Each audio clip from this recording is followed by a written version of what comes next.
오늘 오후의 설교의 제목은 심판대 앞에서는 그날을 위해입니다. 심판대 앞에서는 그날을 위해.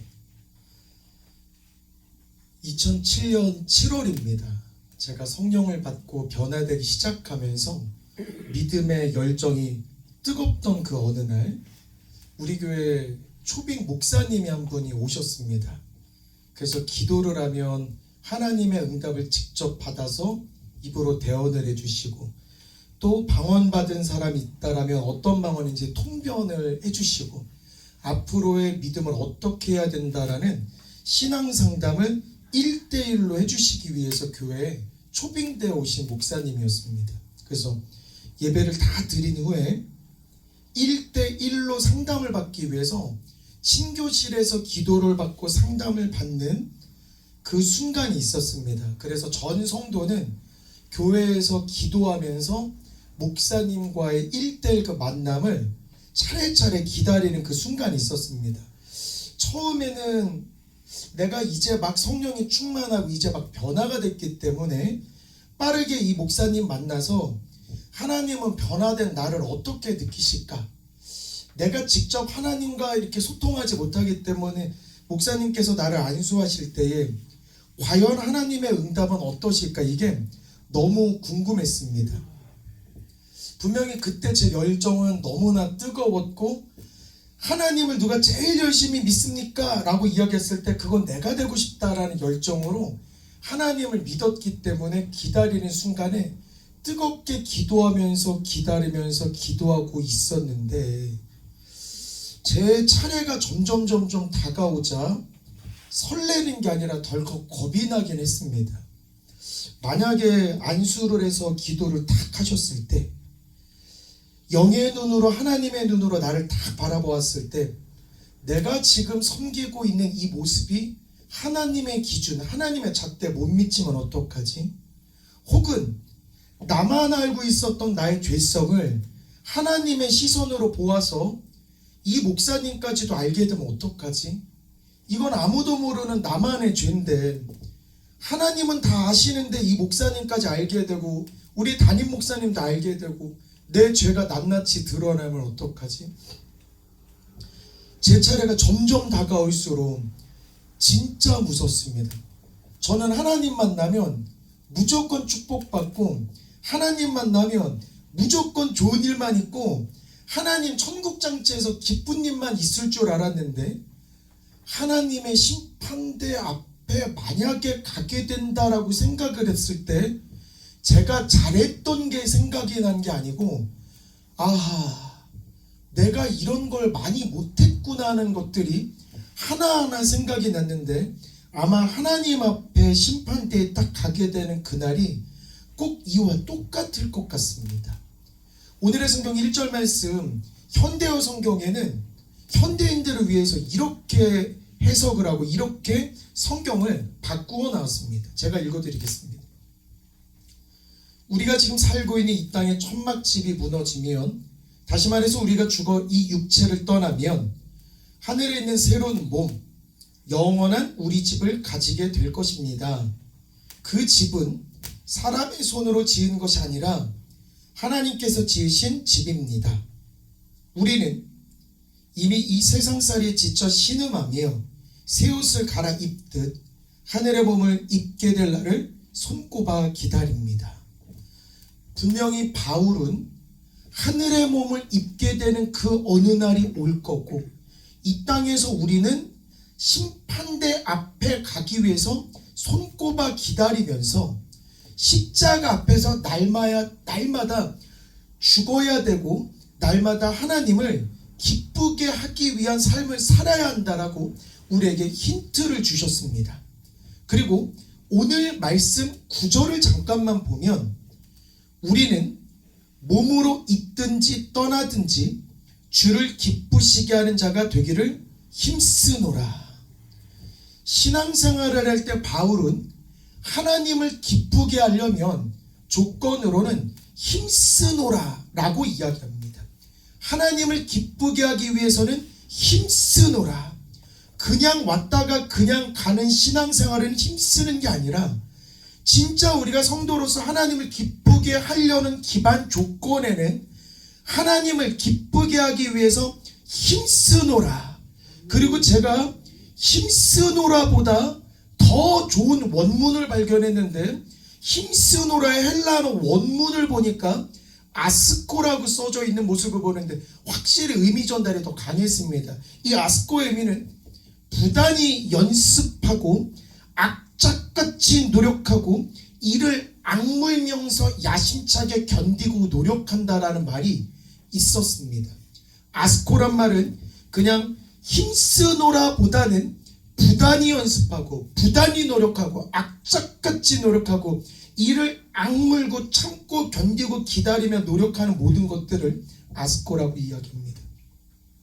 우리 간혹 가다가 이 사람의 눈만 보면 이 사람의 기운이 어떠하다라는 걸 볼 수 있습니다. 어떤 일이 있을 때 매사에 대충 하는 사람의 눈과 필사적인 각오로 매달리는 사람의 눈은 확연히 다릅니다. 야망이 있고 야심이 있고 악착 같은 노력을 하는 사람은 이미 눈빛부터가 다르고 그 눈빛이 자세를 지배하고 정신을 지배해서 온전히 하나님만을 바라보는 그 눈빛으로 돌변하는데, 우리는 그런 사람 보면서 눈 돌아갔다고 합니다. 예를 들어서 올림픽 선수들이 금메달 따기 위해서 개인의 모든 일정을 전면 취소하고 새벽부터 잠드는 그 순간까지 악착같이 노력하고 악착같이 노력하는 그 모든 삶을 올림픽 경기까지, 월드컵 경기까지 참고 인내하면서 이를 악물었을 때 비로소 금메달의 영광이 주어집니다.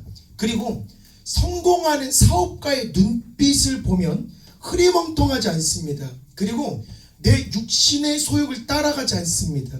기회를 보는 그 순간의 눈빛은 돌변해서 오케이, 이게 밭에 숨긴 보화구나, 내 모든 것들을 털어서 내가 이게 올인한다 라는 눈빛으로 이미 눈빛부터가 달라갑니다. 그리고 전교 1등을 하는 학생 공부하는 자세를 보면 딴짓이라는 건 없습니다. 똑같은 마음으로 1등 성도의 예배의 모습을 봐도 이와 똑같습니다. 지금 하나님께서 이 자리에 좌정하셔서 불꽃 같은 눈으로 딱 보았을 때 과연 우리의 눈빛은 이 아스코와 같이 진짜로 눈이 돌아갔는지, 하나님을 기쁘게 하기 위해 혈안이 됐는지, 악착 같은 신앙생활을 하고 있는지, 하나님이 이 순간에 딱 와서 성도님들의 눈빛을 보고 행동을 보고 자세를 보았을 때 하나님께서는 대번하십니다. 이 사람 내 기쁨을 위해서 눈 진짜 돌아갔구나. 아스코와 같은 내가 부단히 노력하고 악착같이 노력하는 성도구나. 지금 오늘 예배를 드리는 이 순간에도 진짜 잠시 드리는 예배지만 하나님께서 복 주시는 자를 두루두루 분명히 지금도 찾아고 분명히 돌아다니시는 그때에 이 순간만이라도 내가 목양의 제단을 바라봤을 때 모든 성도가 한마음이 되어서 하나님 기쁘게 하기 위해서 여기 혈안이 된 교회구나, 진짜 뜨거운 교회구나, 내가 이 교회에 좌정하고 싶고 천사 대동에서 빈자리를 채우고 싶다라는 마음이 하나님이 우리 교회를 쫙 보면서 들었으면 좋겠습니다.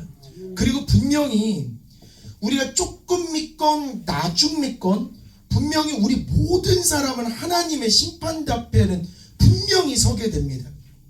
심판대 앞에 서게 될 때 평가의 잣대는 나의 믿음이고 나의 신앙의 행위이고 믿음이 담긴 나의 행실을 하나님께서 바라보면서 저울로 재십니다. 하나님의 기준에 통과될 믿음 생활을 했는지, 하나님의 기준에 통과되지 않는 믿음 생활을 했는지, 세상에서 아무리 잘 나가는 거 다 필요 없고 하나님의 믿음만 남습니다. 세상의 부귀영화 아무리 잘 나갔어도 하나님 앞에 서면 세상의 부귀영화는 싹 다 없어지고 나의 믿음의 크기만 하나님께 보여 하나님의 기준에 통과되는지가 중요합니다. 그렇기 때문에 우리 진짜 하나님 잘 믿기 위해서 도전하는 아스코의 믿음을 갖고 있는 성도들이 되었으면 좋겠습니다. 분명히 하나님을 기쁘게 해드리려면 쉬운 길, 그냥 평탄한 길만 가지는 않습니다. 분명히 비용을 지불할 때도 있고 내 시간을 투자해야 될 때도 있고 힘든 고난을 당할 수도 있고, 그래서 바울이 이런 이야기를 하는 것 같습니다. 내가 그리스도와 함께 십자가에 못 박혔나니 이제는 내가 사는 것이 아니요 내 안에 그리스도께서 사시는 것이라. 진짜 하나님을 기쁘게 해드리기 위해서는 내 자신을 내려놓을 때도 있어야 하고, 그리고 하나님을 기쁘게 하기 위해서 내 시간을 바쳐야 되기도 하고, 나를 십자가에 못 박는 믿음의 용기가 필요합니다. 진짜 하나님 기쁘게 해드리려면 용기가 필요합니다. 내 자신을 십자가에 박을 용기가 필요하고, 하나님 바라보면서 내 고통을 인내하려는 용기가 필요하고, 내 모든 상황 속에서 나를 내려놓고 주님만 따라갈 용기가 필요하고, 어떤 비용이든 내가 하나님 일을 위해서라면 값을 지불해야 되겠다라는 용기가 필요하고, 이런 용기가 모이면 하나님을 기쁘게 하는 믿음이 생깁니다. 즉 믿음은 하나님을 기쁘게 할 용기구나. 다시 말해서 하나님을 기쁘게 할 용기가 있는 자가 믿음 있는 자구나. 그렇기 때문에 나 진짜 하나님 잘 믿어야 되겠구나 라고 용기를 진짜 다시 냈으면 좋겠습니다. 제가 오늘은 어머니 때 이런 말씀을 드렸습니다. 다시 태어나면 공부 열심히 하시겠습니까? 어머니께서 대답하셨습니다. 나는 다시 태어나도 공부는 안 할 것 같아. 대신 다시 태어나면 너처럼 하나님을 어려서부터 믿었으면 좋겠어. 내가 다시 태어날 수 있는 기회만 있으면 내가 지금 성경을 쓰는 이게 내 어린 시절로 돌아가서 내가 성경으로 박사님 되고 싶고, 성경을 쓰면서 하나님 안에 더 오랜 시간 머물렀으면 좋겠어. 나 너무 아쉬워. 내가 분명히 청년 시절 하나님을 섬긴다고 했지만 본격적으로 하나님의 사랑을 느끼게 된 게 너무 짧은 것 같아. 나 다시 태어나면 나 진짜 하나님 품속에서 하나님 믿음 생활만 하는 믿음의 1등 성도, 난 믿음 박사 됐으면 좋겠어 라는 말을 하셨는데, 성도님들은 어땠는지 궁금합니다. 성도님들 만약에 다시 태어나면 목양교회의 목사님으로 다시 하시겠습니까? 만약에 다시 태어나면 큰 교회의 장로님 되시겠습니까? 목양교회의 장로님 되시겠습니까? 만약에 다시 태어나시면 큰 교회의 멋있는 집사님 되시겠습니까? 목양교회 집사님 되시겠습니까? 라고 했을 때 우리는 하나님, 내가 다시 태어나는 그날이 와도 지금 이 순간 하나님의 말씀을 듣고 하나님께 최선을 다하는 지금 이 순간으로 태어나서 그때보다 더 뜨거운 열정으로 하나님을 기쁘게 해드리면 좋겠습니다라는 마음이 들었으면 좋겠습니다. 그리고 우리는 신앙생활하면서 어떻게 하면 잘 믿을까? 어떻게 하면 기쁘게 해드릴까? 어떻게 하면 기쁘게 해드릴까? 어떻게 하면 기쁘게 해드릴까? 하나님의 자녀이기 때문에 반대로 어떻게 하면 부모를 기쁘게 해드릴지 계속 고민해야 됩니다. 계속 고민해야 됩니다. 진짜 한 목사님의 설교 중에 이런 말씀하신 걸 듣고 찔렸습니다. 교회의 성도들이라 그래서 다 똑같은 성도가 아니고, 한 부모에서 나온 자녀라고 해서 다 똑같은 자녀가 아니라고. 분명히 자녀로서는 그래, 내 인생은 내 인생이고 부모님 인생은 부모님 인생이니까 우리가 갈 길을 다릅니다 부모님, 이렇게 하면 천하의 불효자로 낙인을 찍히는 건데, 내 인생을 살아가면서 어떻게 하면 내가 부모님을 기쁘게 해드릴까? 내 인생을 살아가면서 내 어떤 행위라 부모님의 마음을 감동시킬까?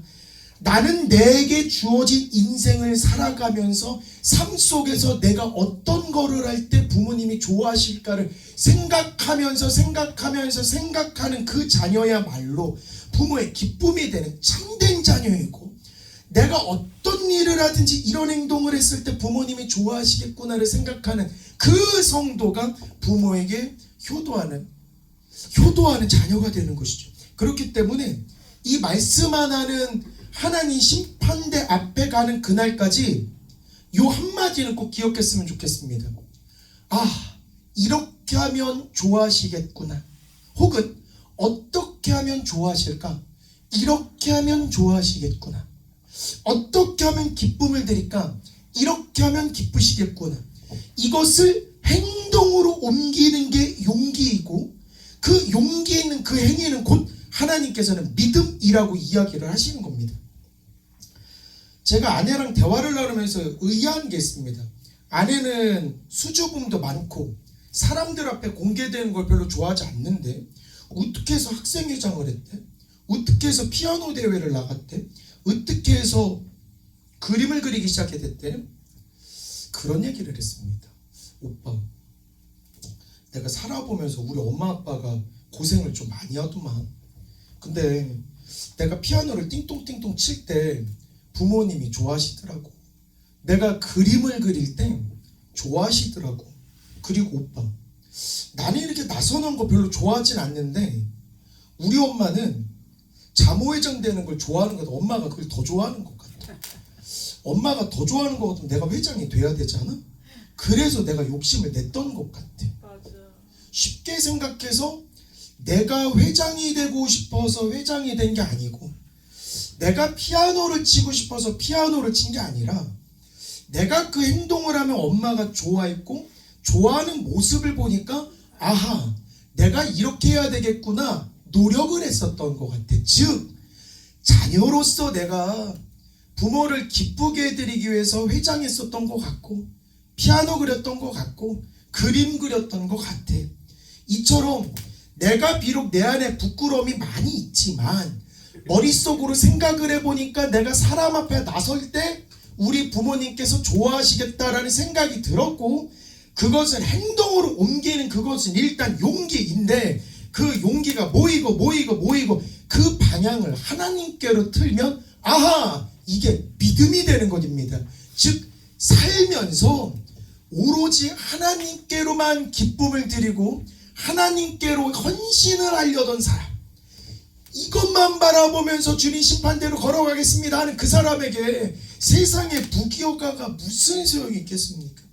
하나님의 심판대를 바라보면서 하나님께 기쁨을 드리는 그 사람에게 설령 세상에 어려움이 왔다 한들 나에게는 지금 나의 고통이 보이는 게 아니라 나에게는 지금 온전히 하나님만 보이는데, 하나님만 바라보면서 하나님의 기쁨을 위해서 사는데, 그런 용기 있는 믿음의 행동을 하는데 세상에 힘든 거, 세상에 속상한 거, 세상에 손가락질이 뭐가 다 중요하겠습니까? 우리는 진짜 살면서 하나님만 기쁘게 해드리는 삶을 살았으면 좋겠습니다. 그러면 어떻게 하면 하나님을 기쁘게 해드릴까?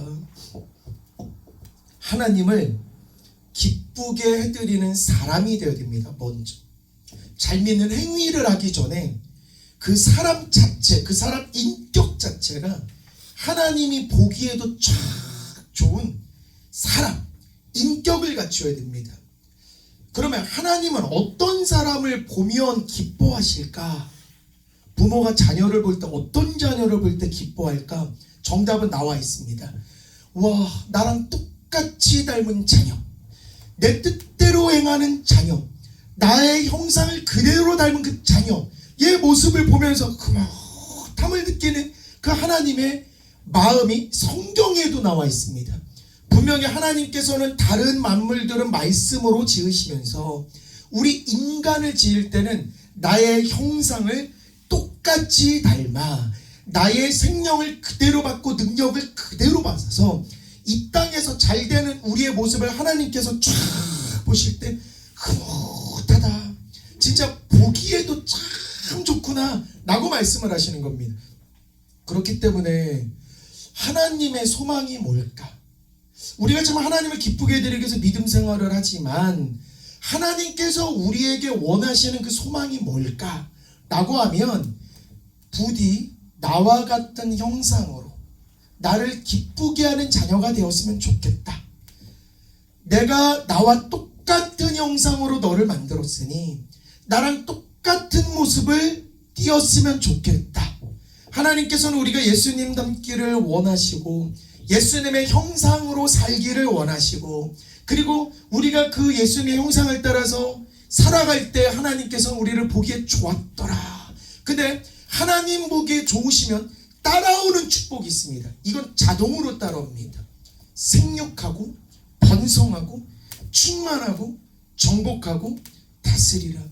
하나님 뜻대로 하나님 형상대로 이 땅 살아가면 축복은 플러스 원으로 자동으로 오는 것입니다. 자동으로. 그렇기 때문에 우리는 하나님의 형상을 닮으려고 노력을 해야 되는데, 살아가면서 우리는 세상을 만나게 되고 세상을 바라보면서 하나님께서 태초에 만드신 그 하나님의 형상이 조금씩 변화되게 됩니다. 제 아내가 알고 있던 사람, 영화배우 같던 사람, 너무 멋진 사람, 태어나서 본 사람 중에 가장 잘생긴 사람, 가장 멋진 사람이 있었답니다.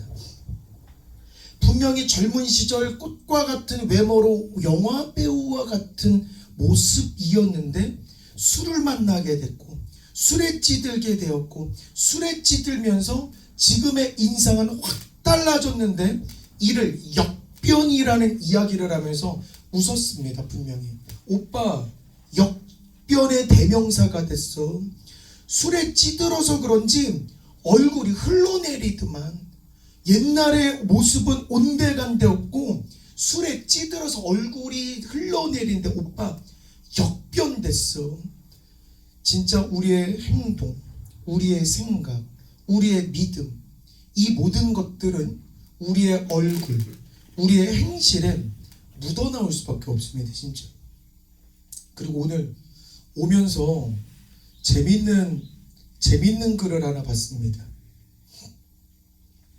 오늘 그 광주 송정역을 보니까 그 금연, 음주에 관련된 포스터 경연대회에 1등 그림이 있는데 참 웃겼습니다. 그 내용이 뭐냐면, 술을 먹다 보니 나도 모르게 술에 빠지게 되었다. 그림은 사람은 크고 술은 요만한 요 그림으로 출발했습니다. 술을 먹다 보니 사람은 요만하고 술은 요만했었는데, 술을 먹다 보니 나도 모르게 술에 빠지게 되었다. 그림은 술병이 이렇게 커다랗고 그 밑에 인간이 술병 속에 이렇게 들어가 있는 번데기 같은 모습이었는데, 술을 먹다 보니 나도 모르게 술에 빠지게 되었다.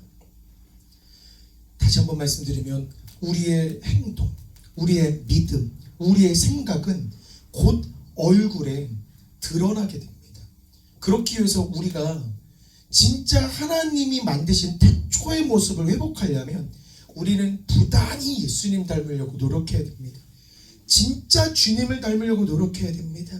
주님을 닮으려고 노력해야 됩니다. 근데 하나님 예수님 어떻게 닮아야 됩니까? 우리가 고민을 하니 하나님께서 선물을 만드셨는데 그 선물로 주신 것이 성령입니다. 오늘 5절 말씀 잠깐만 보시면, 이것을 우리에게 이루게 하시고 보증으로 성령을 우리에게 주신 이는 하나님이시라. 하나님의 형상을 닮게 하기 위해서 우리 마음속에 성령님이 역사하시게끔 믿는 사람의 마음속에 성령님을 선물로 주셨습니다. 우리 성도들은 마음속에 성령님이 다 계신 것이고, 하나님께서 주신 그 성령님이 우리 믿음생활, 신앙생활, 우리 마음속에 분명히 살아 숨쉬고 계시는 것입니다. 분명히 살아 숨쉬고 계시는 겁니다.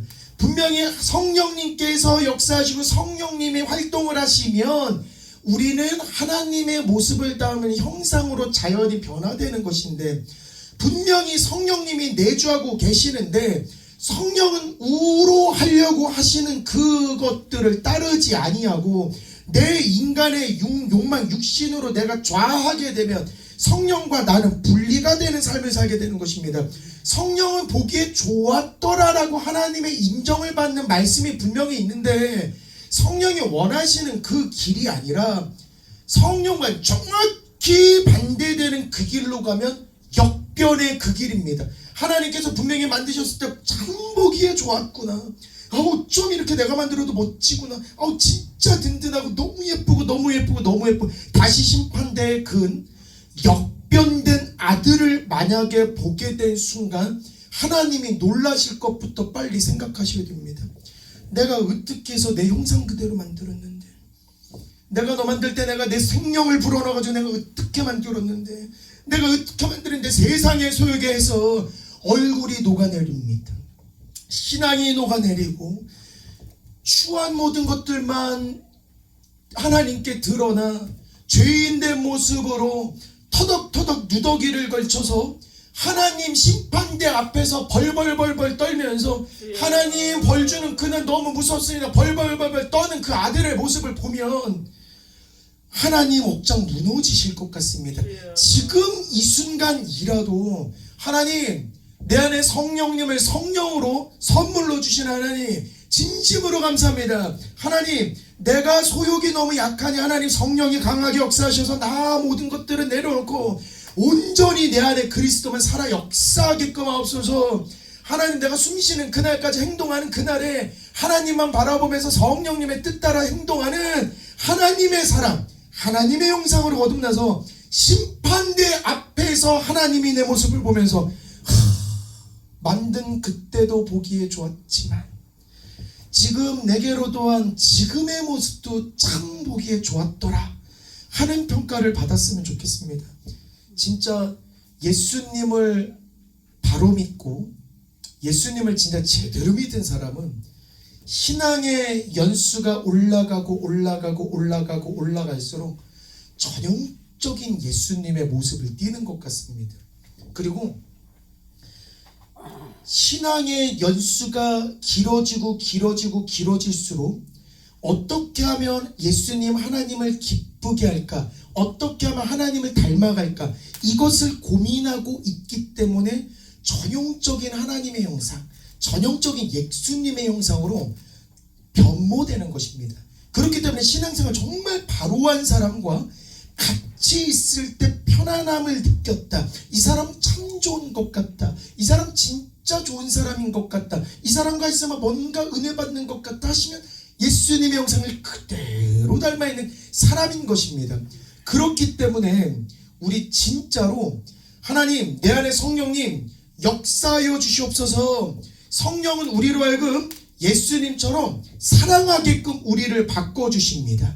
그래서 성령님은 우리로 하여금 예수님처럼 기뻐하게 합니다. 우리 화평하게 하고 오래 참게 하고 선한 마음 품게 하고 충성하게 하고 온유하게 하고 절제하고 하는 갈라디아서의 성령의 열매가 오래된 신앙생활을 하면서 성령의 열매가 신앙 속 안에 묻어 나오니 전형적인 예수님의 형상을 띠게 되는 것입니다. 제가 자네에게 가끔 물어봤습니다. 현아, 여보, 장로님은 젊은 시절 어땠어? 라고 물어보면 우리 아빠 굉장히 괄괄한 사람이었어. 우리 아빠 남자 중에 남자였어. 근데 하나님 믿고 온유함의 대명사로 변한 거요, 오빠. 그러면 목사님은 어땠어? 엄마는 그냥 전형적인 사업가지. 근데 하나님 만나고 나서 남을 먼저 생각하는 목사님으로 변했어. 제가 웃었던 순간이 있습니다. 그러면 이명자 집사님은 어땠어? 이명자 집사님 말괄량이었지. 그냥 해맑은 중학생 여고생 같았어. 근데 지금 오빠 지금 집사님 많이 변한 거요. 지금 아멘 아멘 하고 지금 찬양하는 집사님은 많이 변한 거예요. 이것도 예수님의 형상으로 바뀐 겁니다. 그러면 박장로님은 어땠어? 오빠 박장로님 진짜 한결 같으셔. 내가 어린 시절에 만난 박장로님 예수님 같았는데 지금도 예수님 같아. 박장로님은 진짜 한결 같으셔. 결론적으로 말하면 목양교회의 성도님들 하나님 만나서 예수님의 형상으로 닮아간 것을 어린 꼬마 여자의 눈, 지금 30살이 넘은 작년의 눈에 이르기까지 다 보고 있었던 겁니다. 어린 꼬마의 눈에 괄괄한 사내였구나, 여자 사업가였구나, 그냥 여고생이구나 했던 어린 시절의 눈도 있는데 이분들이 예수님을 만나는 모습을 하나 보면서 성령의 열매가 몸에 묻게 되니 이분들이 성령의 사람으로 예수님의 형상으로 변화되는 걸 어린 꼬마도 보게 되는데 하나님은 불꽃 같은 눈으로 이미 심판대에서 보고 계시는 겁니다. 아직 끝난 게 아니기 때문에 하나님의 심판대 앞에 가는 그날까지 지금이라도 더 성령의 열매가 나를 통해서 더 나올 수 있게끔 부단히 노력하는 우리 성도님들이 진짜 되었으면 좋겠습니다. 두 번째로는 하나님을 기쁘게 해드리기 위해서는 하나님을 기쁘게 하기 위한 일을 해야 됩니다. 내가 하나님의 형상을 입었고 하나님의 이제 기쁨이 되었다라면 이 형상을 가지고 그냥 있는 것이 아니고 어떻게 하면 하나님을 기쁘게 해드릴까를 고민하는 우리가 되어야 됩니다. 골로새서 1장을 보니까 이런 말씀이 있습니다. 주께 합당하게 행하여 범사에 기쁘시게 하고 모든 선한 일의 열매를 맺게 하시며 하나님을 아는 것에 자라게 하시고 우리로 하여금 빛 가운데서 성도의 기업의 부분을 얻기에 합당하게 하신 아버지께 감사하게 하시기를 원하노라. 분명히 시작과 끝에 주목을 한번 해보셔야 됩니다. 분명히 시작은 주께 합당하여 행하고 매사에 주님을 기쁘게 해드리는 게 분명히 시작입니다. 분명히 내 행동, 내 시작은 주께 합당하고 범사에 주님을 기쁘시게 하는 게 이 일의 시작인데 나중에 결과를 보면 우리는 빛 가운데서 성도의 기업의 부분을 얻기에 합당하구나. 내가 가만히 보니까 두루두루 복받을 자를 보니까 니네가 빛 가운데 있더라고. 그리고 니네가 기업을 얻기에 합당하구나. 내가 너를 위해서 준비한 것들이 있는데 분명히 내가 사람을 만들고 나의 형상으로 만들고 나서 생육하고 번성하고 충만하고 다스리고 정복하라는 5대 축복을 내려주는데 누구에게 이런 축복을 한없이 줄까 보니 빛 가운데 너희가 있고 성도의 기업을 받기에 네가 합당하구나. 내가 준비한 하늘의 기업을 너에게 합당한 너에게 선물로 부어줄게 하는 것이 이 골로새서 1장의 말씀입니다. 그렇기 때문에 하나님께 합당한 게 뭘까? 하나님을 기쁘게 해드리는 게 뭘까? 여러 가지 준비했는데 오늘 하나만 얘기하겠습니다. 진짜 하나님을 기쁘게 하는 게 뭘까? 하나님 뜻에 합당한 게 뭘까? 생각을 해봐도 1번은 예배입니다. 1번은 예배입니다. 1번. 예배는 예수님을 즐겁게 하는 거고 하나님을 즐겁게 하는 거고 성령님을 즐겁게 하는 것도 있지만 내 안에 성령님이 있어서 성령님과 내가 합치가 되어서 주님을 기쁘게 하는 행위를 지금 내가 하고 있구나라고 인지하는 그 행동이 예배인 것입니다. 예배를 드리면 마음속에 더 벅차고 예배 드리고 싶고 신나고 성도님들을 만나고 싶고 설교 듣고 싶고 기도하고 싶고 아멘 아멘 아멘 아멘 외치면서 하나님을 기쁘게 해드리는 것이 예배인 것입니다. 다시 한번 포스터를 말씀드리면 술을 먹다 보니 나도 모르게 술에 빠지게 되었다. 이게 오늘 포스터의 1등 포스트였는데 이거를 신앙으로 바꾸면 내가 즐겁게 예배드리다 보니 내가 주께 빠지게 되었구나. 와, 내가 하루하루 그냥 주님을 기쁘게 해드리기 위한 것만 했는데 나도 모르게 술병에 내가 있는 것이 아니라 주님 안에 내가 있는 곳이구나. 아멘. 어디를 보더라도 주님 나와 동행하는 그것이야말로 하나님께서 우리에게 주시는 참된 예배, 참된 축복인 것입니다. 그렇기 때문에 우리는 매사 예배였으면 좋겠습니다. 진짜 매사 걸으면서 하나님 내가 이렇게 예배당에 올 수 있는 발걸음을 주심에도 감사합니다. 하나님 내가 들을 수 있는 귀가 있음에도 감사를 합니다. 하나님 내 몸이 이렇게 움직일 수 있는 것도 감사합니다. 하나님 세상에 어려움이 있는데 하나님을 바라보니까 세상에 어려움이 제 눈에 들어오지 않습니다. 저들이 뭐라고 한들 저는 하나님만 보니 너무 기쁩니다. 세상의 시련과 풍파와 고통과 너무 힘든 것들이 있어도 하나님 저는 진짜 하나님밖에 안 보여서 이게 하나 쓸모가 없더만요. 하나님밖에 보이지 않습니다. 진짜 하나님만 기쁘게 해드리고 하나님께 합한 자가 되겠습니다. 그리고 진짜 이런 거는 생각해 주셨으면 좋겠습니다. 스스로 꼭 질문 꼭 하셨으면 좋겠습니다. 진짜 하나님을 기쁘게 하려고 애쓰고 있습니까? 진짜 마음속에 하나님 있긴 있습니까? 진짜 하나님이 있으면 예배를 목숨처럼 생각합니다. 분명히 이 예배에 하나님께서 역사하시고 하나님께서 흠양하시는데, 만약에 예배를 소홀히 하고 있다라면 다시 한번 진짜 하나님께 기쁨을 드리려고 최선을 다하고 있는 거 맞습니까? 진짜 우리가 예배를 드릴 때 결혼식에 입장하는 신부와 같은 자세, 그보다 덜하면 안 됩니다.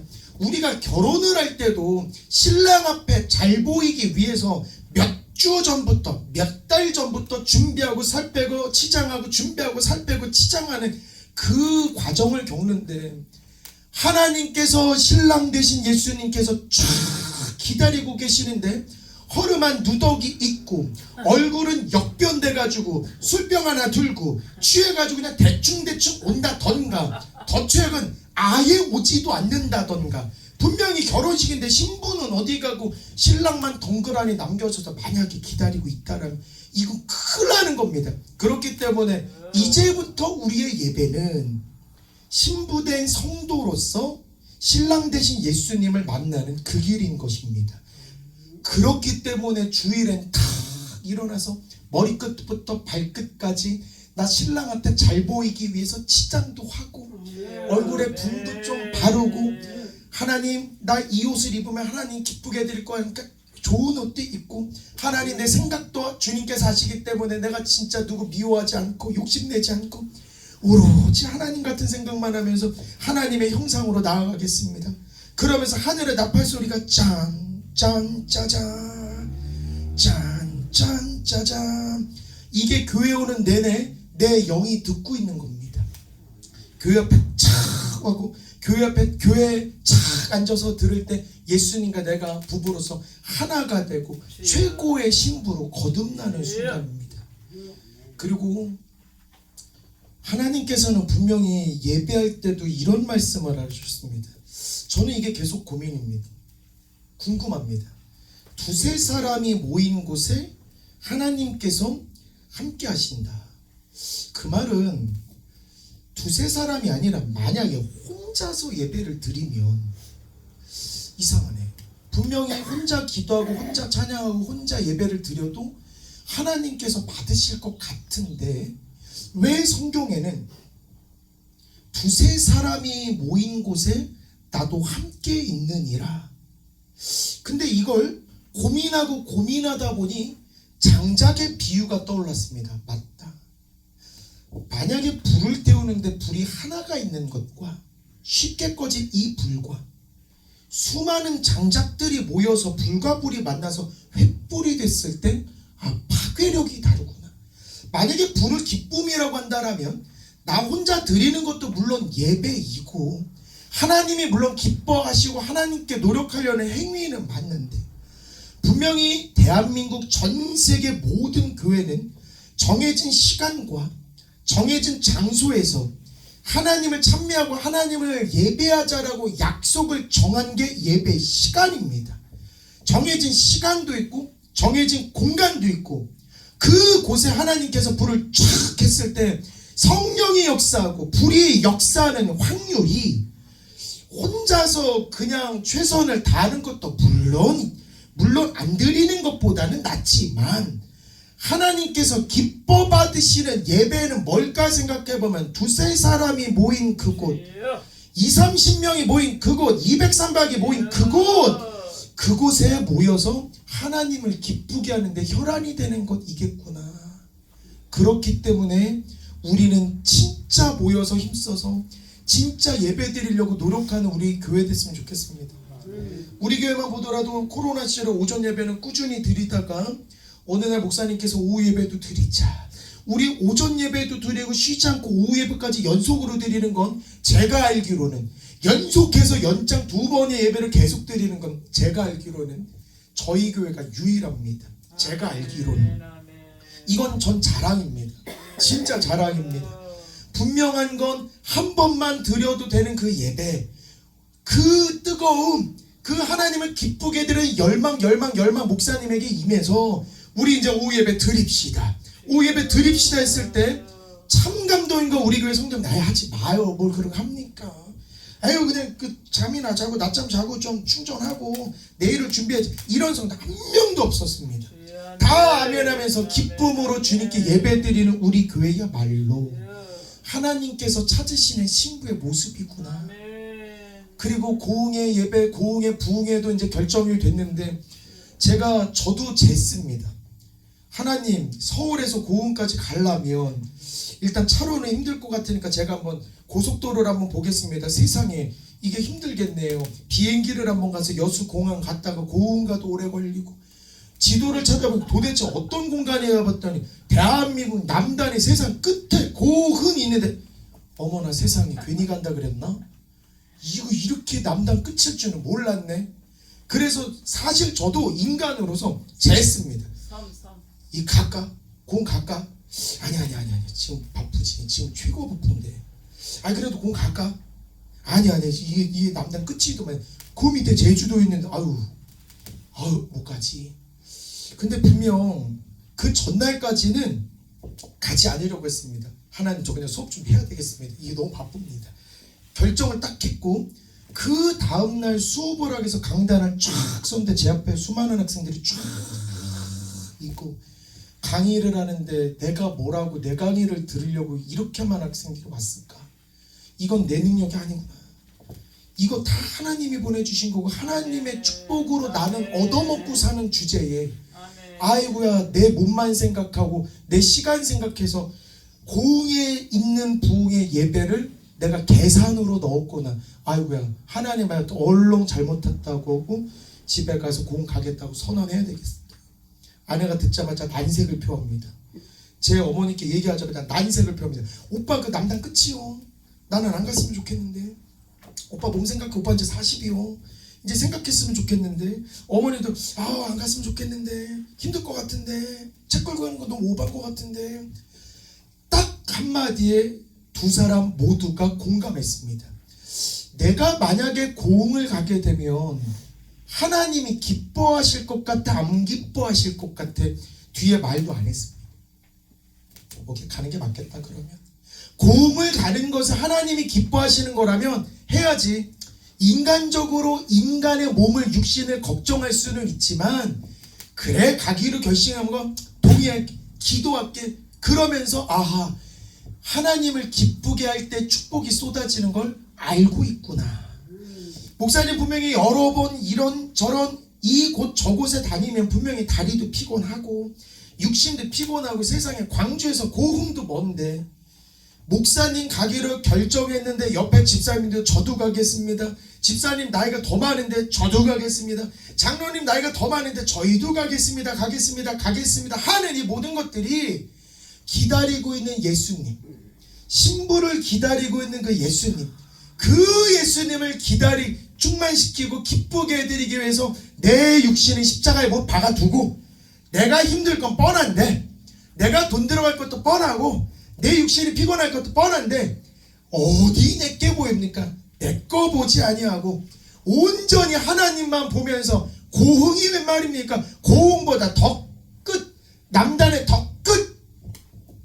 성령이 너희에게 임하시면 너희가 권능을 받고 예루살렘도 가고 온 유대와 사마리아와 땅끝 고흥, 땅끝 고흥까지 가는 게 앞으로 가면 성령이 너희에게 임할 때 고흥.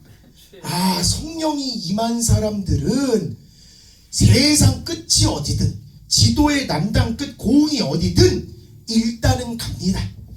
내가 힘든 거 있습니다. 내가 돈 드는 것도 있고 내 시간도 있고 모든 상황이 여건이 여러 있을 수 있는데 하나님 세상 거 아무것도 없습니다.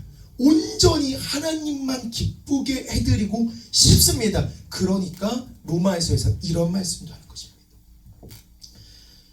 성도들아 내가 너희에게 권하노니 너희 몸을 하나님이 기뻐하시는 거룩한 산 제물로 드리라. 이게 영적 예배니라. 예배가 있을 때 여러 가지 힘든 게 있을 수도 있고 환란이 올 수도 있고 시험이 올 수도 있는데 이것저것 생각하지 않고 온전히 하나님을 기쁘게 드리기 위해서 내 몸을 드리는 것, 육신을 드리는 것, 이게 내가 거룩한 산 제물로 변화되는 것이겠구나.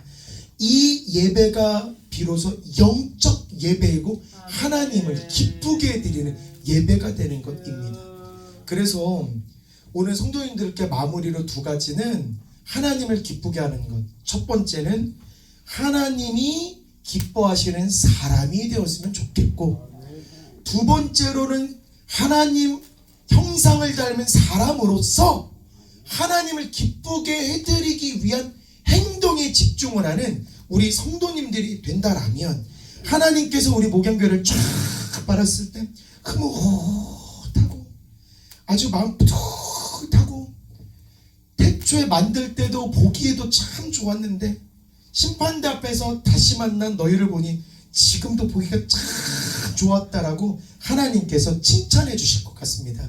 그 부름의 상, 그 칭찬의 상을 위해서 뜨겁게 매진하는 우리 목양의 성도님들 되었으면 좋겠습니다. 제가 준비한 설교는 여기까지고요. 우리 목사님 나오셔서 축복 기도로 마무리하도록 하겠습니다.